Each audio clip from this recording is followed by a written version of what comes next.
नए दिशा में बदलाव की उम्मीद।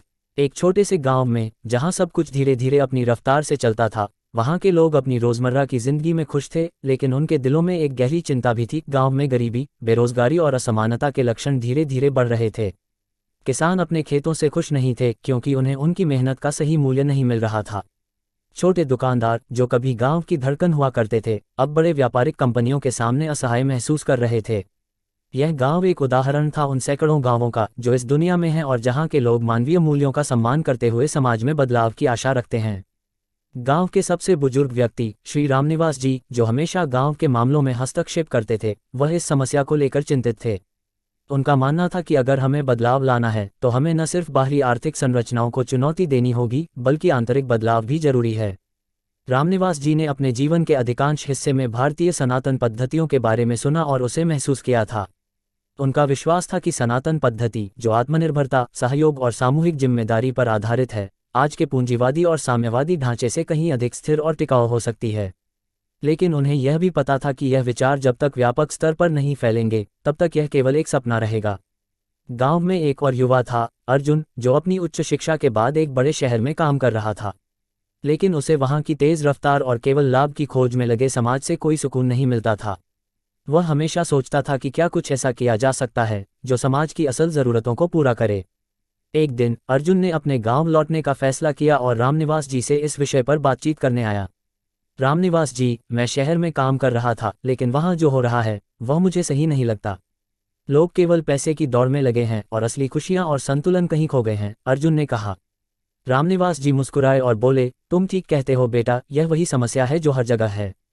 पूंजीवाद ने लोगों को केवल लाभ अर्जित करने की होड़ में डाल दिया है और साम्यवाद ने समाज की संरचना को इस तरह से देखा कि व्यक्तिगत स्वतंत्रता और सामूहिक जिम्मेदारी के बीच संतुलन नहीं बन पाया। तो इसका हल क्या है? अर्जुन ने पूछा। हल है हमारे प्राचीन ज्ञान में। सनातन पद्धति में हम आत्मनिर्भरता, संतुलन और नैतिकता को बहुत महत्व देते हैं। यह समय है जब हम इसे आधुनिक रूप में फिर से स्थापित करें। यह सिर्फ आर्थिक ढांचे को चुनौती देने के बारे में नहीं है, बल्कि हमारे समाज की मानसिकता को बदलने के बारे में है, रामनिवास जी ने समझाया। अर्जुन को यह विचार बहुत प्रेरणादायक लगा। वह जानता था कि बदलाव लाने के लिए कुछ ठोस कदम उठाने होंगे। उसने सोचा कि अगर वह गांव में एक नया मॉडल शुरू कर सके, जहां लोग एक दूसरे की मदद करें और आत्मनिर्भरता को बढ़ावा दें, तो यह बदलाव का आरंभ हो सकता है। अर्जुन ने रामनिवास जी के मार्गदर्शन में गांव में एक प्रयोग शुरू किया। उसने किसानों को संगठित किया और उन्हें यह सिखाया कि वे मिलकर अपने उत्पादों को बेचने के लिए एक संयुक्त बाजार बना सकते हैं।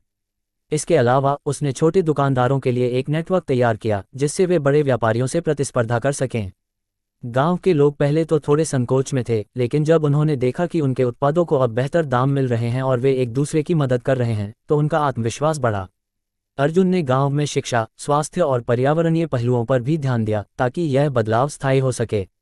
समय के साथ इस छोटे से प्रयोग ने गांव में एक नई जागरूकता का जन्म लिया। लोगों ने पाया कि अगर वे मिलकर काम करें तो वे खुद को और अपने समुदाय को सशक्त बना सकते हैं। इस पद्धति को सहयोगात्मक आत्मनिर्भरता कहा गया और यह धीरे धीरे अन्य गांवों में भी फैलने लगी। अर्जुन ने महसूस किया कि यह केवल एक आर्थिक बदलाव नहीं था, बल्कि यह एक मानसिक बदलाव था, एक ऐसा परिवर्तन जो लोगों को अपने समुदाय के प्रति जिम्मेदार बनाए और उनके दिलों में मानवीय मूल्यों को पुनर्जीवित करे। रामनिवास जी ने एक दिन अर्जुन से कहा, तुमने जो काम किया है वह सिर्फ इस गांव के लिए नहीं, बल्कि पूरे देश के लिए एक उदाहरण है। अगर हम हर जगह इस तरह के बदलाव लाने में सक्षम हो गए, तो हम सचमुच गरीबी, बेरोजगारी और असमानता को हराने में सक्षम होंगे। अर्जुन मुस्कुराया और बोला, यह केवल शुरुआत है रामनिवास जी। जब तक हर व्यक्ति अपने अंदर इस बदलाव को महसूस नहीं करेगा, तब तक हम सही दिशा में नहीं बढ़ सकते।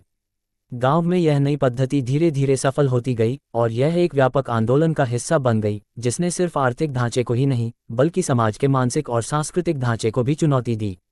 इस कहानी से यह सीखने को मिलता है कि अगर हम अपने मूल्यों और परंपराओं को सही तरीके से समझें और आधुनिक संदर्भ में उनका पुनः उपयोग करें, तो हम किसी भी तरह के सामाजिक या आर्थिक संकट से उबर सकते हैं। यह बदलाव केवल बाहरी संरचनाओं से नहीं, बल्कि हमारे भीतर से शुरू होना चाहिए। नए दिशा में बदलाव की उम्मीद। एक छोटे से गांव में जहां सब कुछ धीरे धीरे अपनी रफ्तार से चलता था, वहां के लोग अपनी रोजमर्रा की जिंदगी में खुश थे, लेकिन उनके दिलों में एक गहरी चिंता भी थी। गांव में गरीबी, बेरोजगारी और असमानता के लक्षण धीरे धीरे बढ़ रहे थे। किसान अपने खेतों से खुश नहीं थे क्योंकि उन्हें उनकी मेहनत का सही मूल्य नहीं मिल रहा था। छोटे दुकानदार जो कभी गांव की धड़कन हुआ करते थे, अब बड़े व्यापारिक कंपनियों के सामने असहाय महसूस कर रहे थे। यह गांव एक उदाहरण था उन सैकड़ों गांवों का जो इस दुनिया में हैं और जहां के लोग मानवीय मूल्यों का सम्मान करते हुए समाज में बदलाव की आशा रखते हैं। गांव के सबसे बुजुर्ग व्यक्ति श्री रामनिवास जी, जो हमेशा गांव के मामलों में हस्तक्षेप करते थे, वह इस समस्या को लेकर चिंतित थे।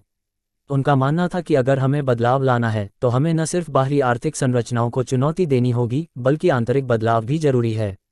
रामनिवास जी ने अपने जीवन के अधिकांश हिस्से में भारतीय सनातन पद्धतियों के बारे में सुना और उसे महसूस किया था। उनका विश्वास था कि सनातन पद्धति, जो आत्मनिर्भरता, सहयोग और सामूहिक जिम्मेदारी पर आधारित है, आज के पूंजीवादी और साम्यवादी ढांचे से कहीं अधिक स्थिर और टिकाऊ हो सकती है। लेकिन उन्हें यह भी पता था कि यह विचार जब तक व्यापक स्तर पर नहीं फैलेंगे, तब तक यह केवल एक सपना रहेगा। गांव में एक और युवा था, अर्जुन, जो अपनी उच्च शिक्षा के बाद एक बड़े शहर में काम कर रहा था।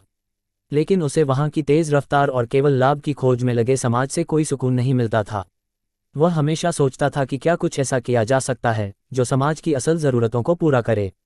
एक दिन अर्जुन ने अपने गांव लौटने का फैसला किया और रामनिवास जी से इस विषय पर बातचीत करने आया। रामनिवास जी, मैं शहर में काम कर रहा था, लेकिन वहां जो हो रहा है वह मुझे सही नहीं लगता। लोग केवल पैसे की दौड़ में लगे हैं और असली खुशियां और संतुलन कहीं खो गए हैं, अर्जुन ने कहा। रामनिवास जी मुस्कुराए और बोले, तुम ठीक कहते हो बेटा, यह वही समस्या है जो हर जगह है। पूंजीवाद ने लोगों को केवल लाभ अर्जित करने की होड़ में डाल दिया है और साम्यवाद ने समाज की संरचना को इस तरह से देखा कि व्यक्तिगत स्वतंत्रता और सामूहिक जिम्मेदारी के बीच संतुलन नहीं बन पाया। तो इसका हल क्या है? अर्जुन ने पूछा। हल है हमारे प्राचीन ज्ञान में। सनातन पद्धति में हम आत्मनिर्भरता, संतुलन और नैतिकता को बहुत महत्व देते हैं। यह समय है जब हम इसे आधुनिक रूप में फिर से स्थापित करें। यह सिर्फ आर्थिक ढांचे को चुनौती देने के बारे में नहीं है, बल्कि हमारे समाज की मानसिकता को बदलने के बारे में है, रामनिवास जी ने समझाया। अर्जुन को यह विचार बहुत प्रेरणादायक लगा।